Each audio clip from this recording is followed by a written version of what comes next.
The gambler rode into town with 5 fresh notches on his revolver and her name stitched into the lining of his coat. Not in thread, but in blood, sweat, and the kind of silence that follows a man who's done what can't be undone. Dust rose like ghosts beneath the hooves of Silas Rook's tired bay, each step kicking up the scent of sun-baked earth and sagebrush rot. The Rio Lobo curled ahead, its waters low and sluggish, the color of rust and regret. Cottonwoods leaned over the bank like mourners at a hanging, their leaves whispering secrets to the wind. Buzzards circled slowly and patiently, riding thermals that carried the stink of dead fish and something worse, something human. Silas didn't look up at them. He didn't need to. He already knew what they were waiting for. He'd fed them before. 5 times to be exact. 5 men. 5 shots. 5 reasons the town of Lobo Bend would never forget his face, or the way he'd emptied his Colt for a woman who hadn't even known he was coming. His coat flapped open as the horse slowed, revealing the worn grip of his peacemaker, its cylinder still warm from the last shot fired an hour back. His knuckles were split, his lips swollen, his left eye half shut from a punch he hadn't ducked. He didn't care. Pain was just another currency out here, one he'd spent freely. What mattered was the weight in his chest, heavier than any gold pouch, hotter than any campfire. Her name, Lilian Valley, spoken only in prayers and curses since he'd first seen her standing barefoot in the churchyard, handing bread to starving children while her father preached fire and mercy from the pulpit. That was 2 years ago.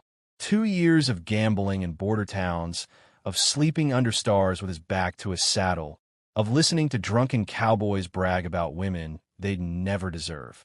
2 years of saving every dollar, every favor, every bullet for this. For her. He hadn't come to court her with flowers or songs. He'd come to claim her.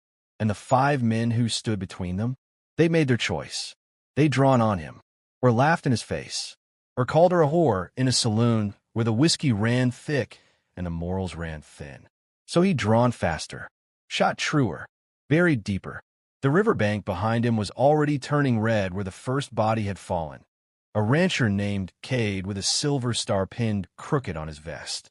The second, a gambler from Santa Fe who'd tried to cheat him at poker and paid for it with his kneecaps before the mercy shot. The third, a lawman too proud to back down.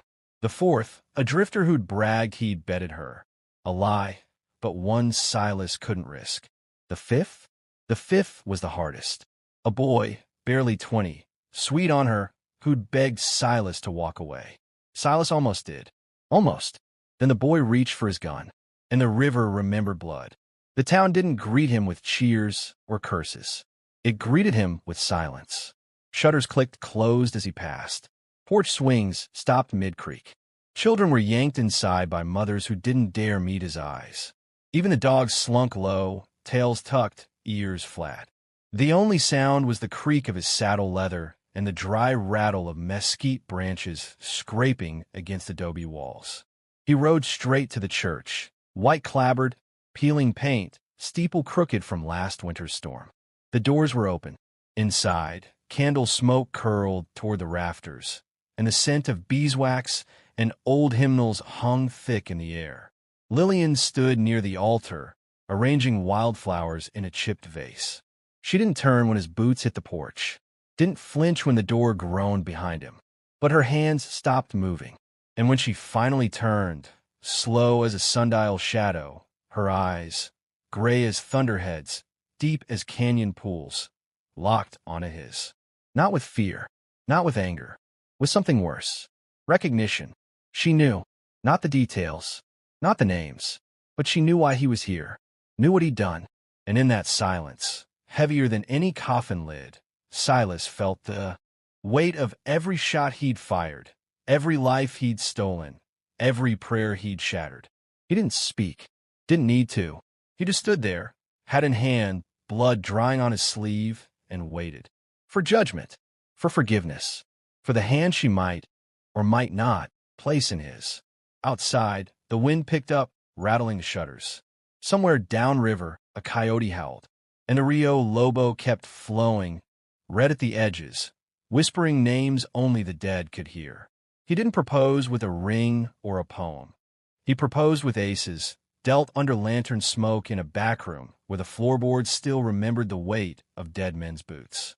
The dusty Spur Saloon didn't close early, not even for funerals, and especially not for men who caused them. But when Silas Rook pushed through the batwing doors that night, the fiddler stopped mid-note, the bartender froze with a bottle halfway poured, and every drunk at the bar turned slow, like rusted weather vanes catching a new wind. Silas didn't look at them. He walked straight to the back room, the one with the green felt table, the one where high-stakes games turned fortunes to dust and men to ghosts. The door was unlocked. It always was. Waiting. Inside, 5 chairs sat empty around the table, cards already dealt face down, whiskey glasses full, cigars unlit. No one had touched them. No one dared. Silas pulled out the chair of the head, the one with the bullet hole in the backrest, his chair, and sat. He didn't speak, didn't call for anyone. He just poured himself a glass of rye neat and waited. The air smelled like gun oil and old sweat, like desperation, and the sour tang of fierce sweat dried into leather. Outside, the wind moaned through the alley, rattling empty bottles and loose shingles. Inside, the lantern above the table flickered, casting long, trembling shadows that looked too much like reaching hands. He took a slow sip. The whiskey burned, but not as much as the memory of Lillian's eyes in the church. Not angry, not afraid, but knowing. Like she'd seen this moment coming. Like she'd known, even before he did, that love out here wasn't whispered. It was wagered. And he bet everything. His name, his soul, his mother's last lullaby, hummed into the dark the night he left home. He bet it all on a single hand. And the 5 men? They weren't rivals. They were players. Each had sat at this table before. Each had looked across the green feld at Silas and thought they held the winning hand. The rancher thought his land made him untouchable. The lawman thought his badge was armor. The gambler from Santa Fe thought his silver tongue could talk his way out of hell. The drifter thought his fists were faster than any gun. And the boy, sweet, stupid boy, thought love was enough to stop a bullet. They were all wrong. Silas didn't play to win. He played to bury. And when the final card flipped, the ace of spades, black as a grave at midnight, no one called his bluff. Because Silas Rook didn't bluff. He buried truths 6 feet deep and marked them with notches on steel. He finished his whiskey, stood, walked to the door, and there on the threshold he stopped. Not because he heard footsteps, not because he smelled danger, but because he remembered Lillian had never seen the cards, never knew her name was the prize, never knew that while she slept, while she prayed, while she handed bread to hungry children, 5 men had rolled dice with their lives and lost. He stepped outside. The night air was cool, thick with the scent of creosote and distant rain. Somewhere a coyote howled. Closer, a horse whinnied, restless. Silas looked toward the church steeple, barely visible against the bruised sky. He wondered if she was awake, if she was praying, if she was crying, or if, like him, she was just waiting for the next hand to be dealt. The preacher didn't weep, didn't rage, didn't even close his Bible. He just stood at the pulpit, fingers trembling on the page, and let the silence eat the church whole. Because some sins are too heavy for words, and some fathers know the cost of a daughter's hand before the blood even dries. Reverend Elias Vale had buried men before. Miners crushed by cave-ins, cowboys gut shot in drunken brawls, children taken by fever before their second winter. He'd spoken over them all, voice steady, scripture firm, eyes dry even when his heart cracked.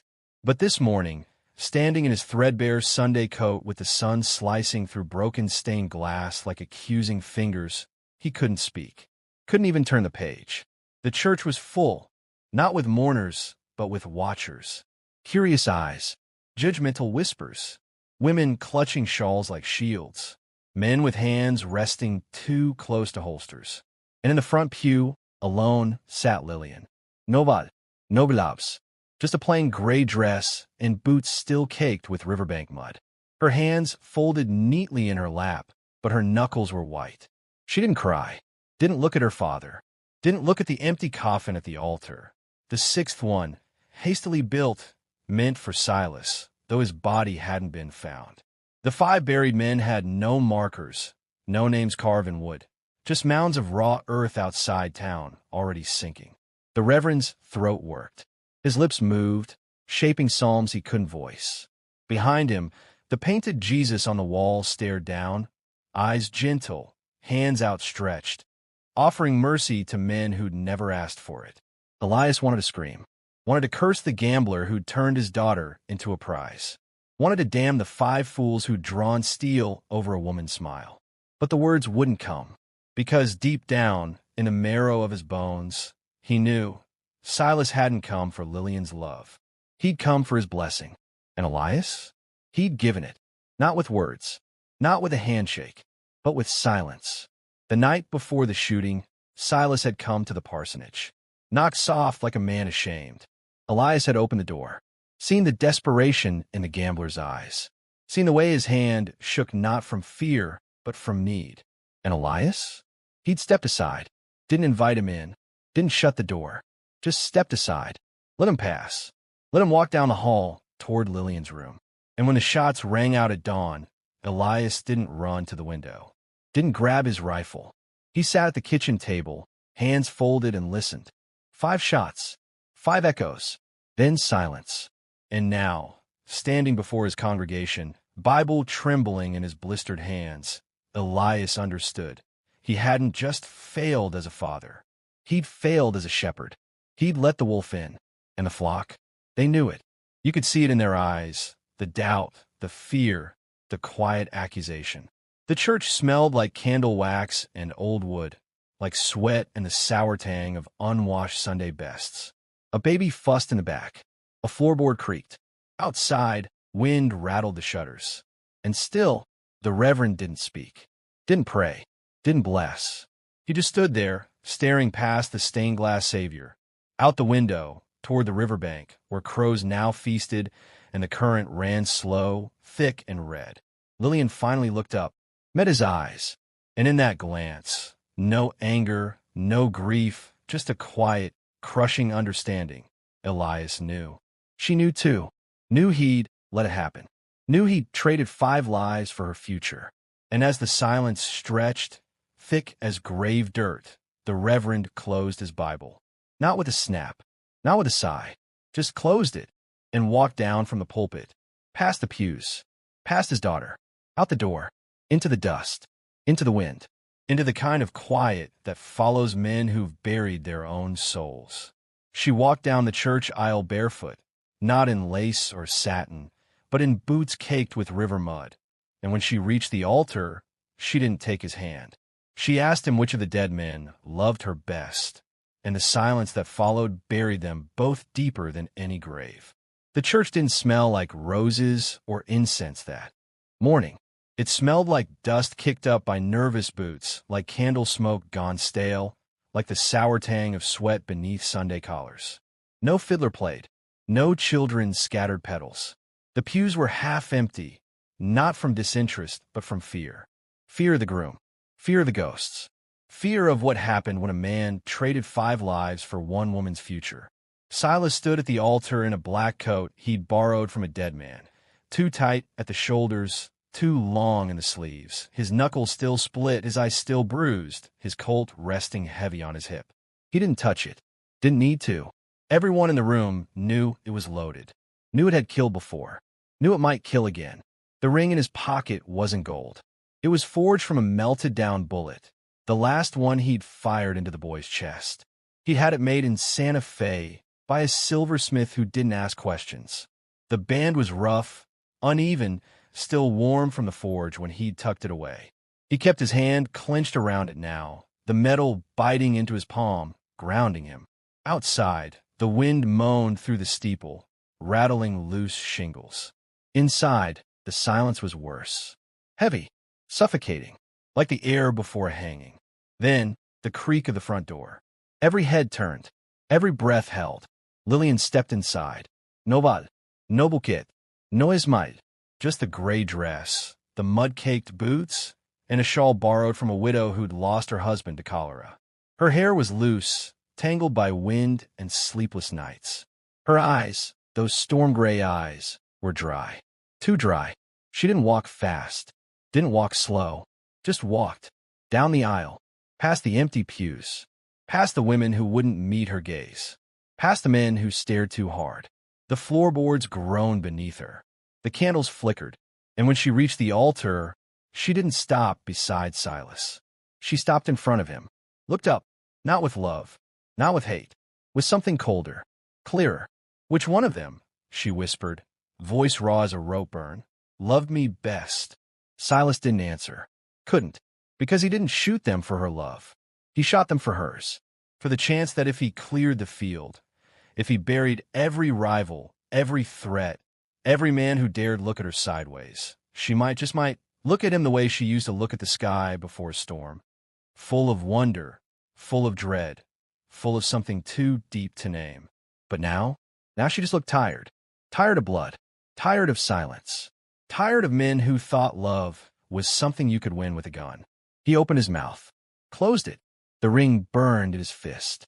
Behind them, the church doors groaned open again, not from wind, but from townsfolk slipping out one by one, heads bowed, boots scuffing the floor. The fiddler packed his case. The preacher didn't come. The candles guttered, one by one, drowned in their own wax. And Lillian? She turned, didn't walk back down the aisle, just turned and walked out the side door, into the alley, into the dust, into the kind of quiet that follows a funeral where no one mourns the dead, because everyone's still mourning the living. Silas didn't follow, didn't call out, just stood there, alone at the altar, ring in hand, listening to the wind howl through the rafters like a widow's cry, and wondering for the first time if the 5 men he'd killed were the lucky ones. They found his hat first, brim torn, crown stained with old rain and older blood, floating near the bend where the cottonwoods weep, and tucked in the band, a single playing card. The Queen of Hearts, edges curled like a dying leaf, and the river, patient as a gravedigger, kept flowing, whispering 6 names now, not 5. A year passed. Seasons turned. Snow fell on Lobo Bend and melted into mud. Wildflowers bloomed where the 5 graves sank deeper into the earth, unmarked, unvisited, already forgotten by all but the crows. The saloon got a new owner, a quiet man from Abilene who didn't ask questions and kept the back room locked. The church got a new preacher, younger, louder, full of fire and brimstone, but no one listened like they used to. And Lillian? She didn't leave, didn't marry, didn't speak much at all. She walked, every dusk, barefoot, even in winter, even when frost silvered the grass, down to the Rio Lobo, past the bend where the buzzards still circled, past the spot where the first man fell, Cade, the rancher, his silver star lost in the mud. She'd stop there, kneel, not to pray, not to weep, just to whisper, names, not Silas's, the 5, Cade, Mateo, Sheriff Haggerty, the drifter whose name no one remembered, and the boy, sweet, stupid boy, whose last words were her name, not a curse, not a plea, just Lillian. She whispered them into the current, one by one, like laying flowers on graves that didn't exist. The townsfolk called her cursed, said the river had claimed her soul the day Silas rode in, said she walked with ghosts. Maybe she did, because sometimes when the wind died and the water stilled, you could swear you heard her talking, not to herself but to someone, or someone's. 6 voices, low and murmuring, rising from the reeds. The day they found Silas's hat, the town held its breath. Not because they missed him, not because they feared his return, but because the river had finally spoken. The hat floated near the bend, caught on a root, bobbing slow in the current like a drunkard's last salute. No body, no gun, just a hat, his favorite, the one with the bullet hole near the crown, the one he'd worn the day he rode in. And inside the band, tucked like a secret, the Queen of Hearts. Not fresh, not pristine, edges curled from water and wind, ink blurred, but still unmistakable. The card he'd slipped into his pocket the night before the wedding. Meant to be his final wager, his last play, his proof that love, even twisted, even bloody, was still love. Lillian didn't cry when they brought it to her. Didn't scream. Didn't collapse. She took it, held it, ran her thumb over the faded heart, then walked back to the river, stood at the bank, and let the wind take it from her fingers. It danced on the breeze, twirled once, twice, then landed on the water, not sinking, not yet, just floating, drifting, like him, like them, like all the promises this land had swallowed whole. That night, coyotes howled longer than usual. Not from hunger, not from fear, from something deeper, something old. And if you listen close, real close, you could swear you heard 6 voices beneath the howls. Not 5, 6. Silences. And the 5 he'd silenced. Still playing, still betting, still waiting for the next hand, the next bride, the next riverbank, the next blood.